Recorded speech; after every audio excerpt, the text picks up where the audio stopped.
Hi everyone, meteorologist Chad Evans here on a Saturday evening. I wanted to get this weather done tonight because tomorrow I will not have a forecast in the morning, and I won't have another forecast until Monday morning because tomorrow's Easter Sunday.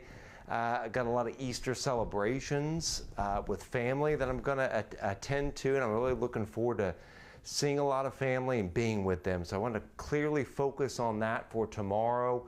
I will have weather history, a blog post that will be up on the 1948 derecho and the big severe weather outbreaks we had March and April of 48. Been doing a lot of research on that for about a year. So I'm going to present all that, and I'll have that post out in the afternoon. Otherwise, it is tonight's forecast update, and then I'll have Monday morning's update. But these are always sponsored by Trent Johnson State Farm. TrentIsMyAgent.com. Big thanks to Trent.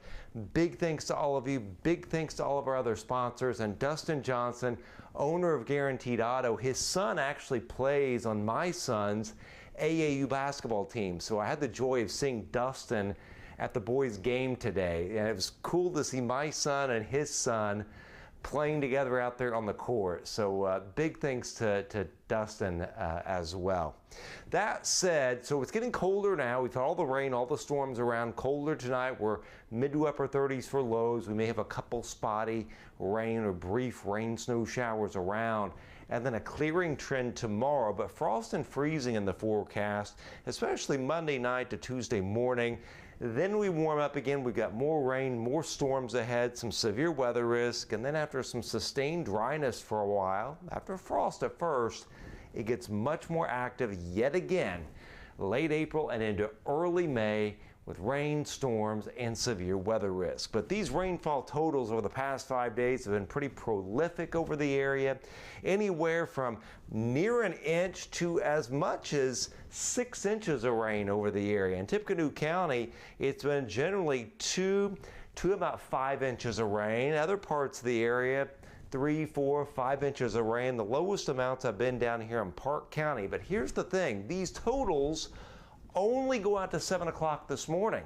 So remember, it rained quite a bit after 7 and right up through noon and even part of our early afternoon. So more rainfall will be added to this 5-day total. So before it's all said and done, I think much of the area, anywhere from 2, 2.5 to as much as 7 inches of rain over the past 5 days. And when you look at the 2.5-week rainfall, it is significant. Tippecanoe County, about 4 to 7 inches of rain. The rest of the area, anywhere from more than 2.5 to more than 8 inches of rain. So you think of how dry it was. We have really dumped the rain on, and now we're saturated. Now we've got, well, from New York State, all the way down to Texas, we've got flood warnings. Flash flood warnings, flood watches that are out, and look at all the rivers in flood here as well. The Eel has crested. It's going to fall below flood stage tonight. Now, the Wabash should fall below flood stage on Wednesday. It's already crested. It should fall below flood stage at Covington on Wednesday, and the crest should be near 7 feet above flood stage on Monday at Montezuma, and then fall below flood stage by April the 11th.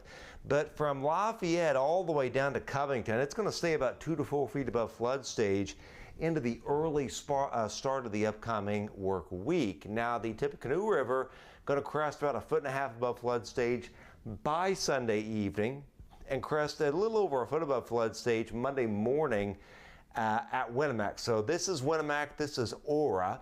And then the Kankakee River cresting about 1 foot above flood stage in northern Newton, northern Jasper County early on Tuesday morning. Now, low clouds with us tonight, a spotty rain or snow shower possible. Then the low clouds eroding with time tomorrow afternoon. So we are mostly cloudy to cloudy, then becoming partly cloudy, and eventually late in the day we become mostly sunny to sunny. But then some clouds come in tomorrow night. Now this is really important for us because with these clouds coming in, you see right here from the northwest, it means that our temperature won't bottom out. It will actually keep some heat in. So yes, I do think we'll get lows anywhere from 32 to about 37.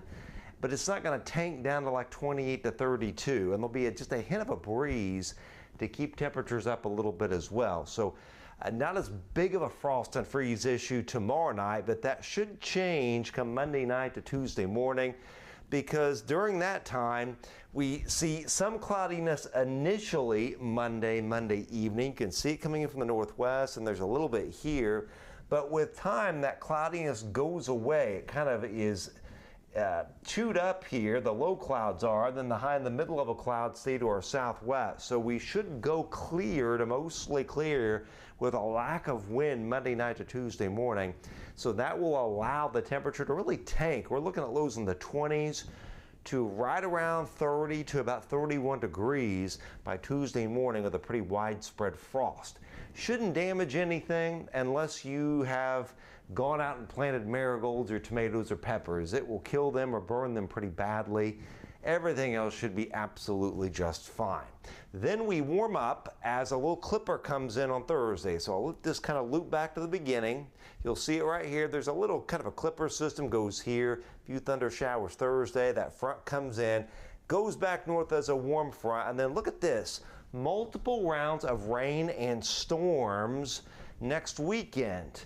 And with that, some locally heavy rainfall. And if you look here, this is severe weather risk. So it starts in the plains, kind of marginal slight risk, and then we get into some slight risk into our area, and maybe a little area of enhanced risk too. So you get the idea. You can see that severe weather risk here coming into our area next weekend.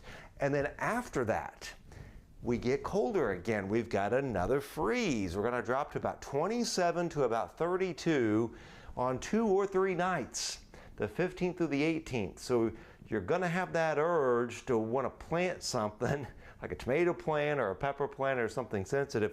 Don't do it yet, because we've got more frost and freezing around the 15th through the 18th. And again, and that's even with all this warmth coming next weekend, where we're going to get into the 80s in a chunk of the area once again.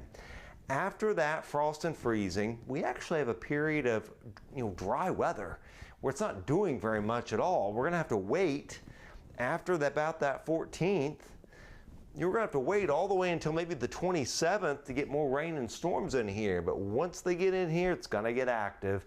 And this could be a really violent time for the plains, with tornado outbreaks and eventually that severe weather risk impacting us. So I'd watch that 27th to generally May 5th time frame for heavier rainfall and severe weather here, as 2 big negatively tilted upper troughs, you see, like big bowling balls, come into the plains. And when they're coming in at an angle like this, you get a strong dry line to punch in, very strong upper jet streak, both of these systems you see here. So this is going to be pretty violent outbreak right in this zone here, and then we get in on some of those leftovers, and I think we're going to get, not only will we get slight risk for severe likely next weekend, I think this could be more of a higher risk. This could be more like an enhanced risk kind of thing for us during this time frame. And this may be some moderate and high risk days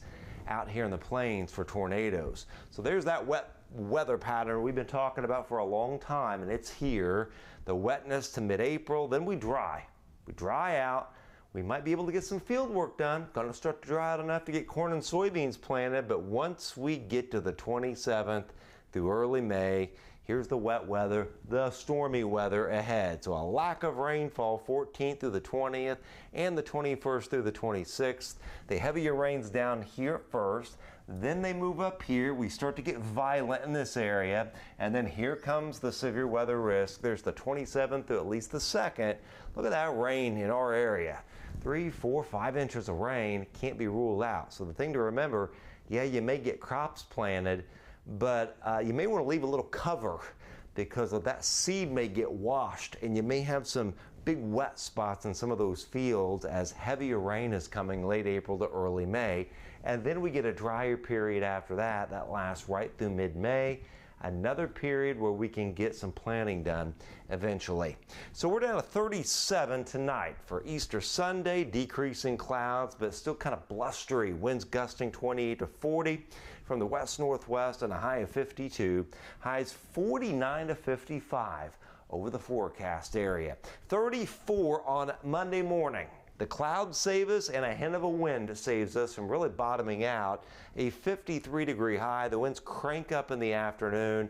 Kind of a partly cloudy sky around with highs anywhere from 51 to about 58. Mid-50s down here at Attica, 54 Crawfordsville, 53 Flora, about 53 at Delphi. On Wednesday, 67 after 36 in the morning, but we've got to get through Monday night, Tuesday morning at 28 and only 50 on Tuesday despite the sunshine. 70 Thursday, a few thunder showers in the PM mainly. 73 on Friday, 80 Saturday. Showers, storms developing, same thing Sunday. Multiple rounds of storms Saturday, Sunday into that following Monday. Then it gets cool again. Remember, we got another round of frost. 15th through the 18th, there's highs in the 50s a week from Wednesday. There's your frost here, and then we start to get much warmer once again towards like April the 20th, 21st, and 22nd.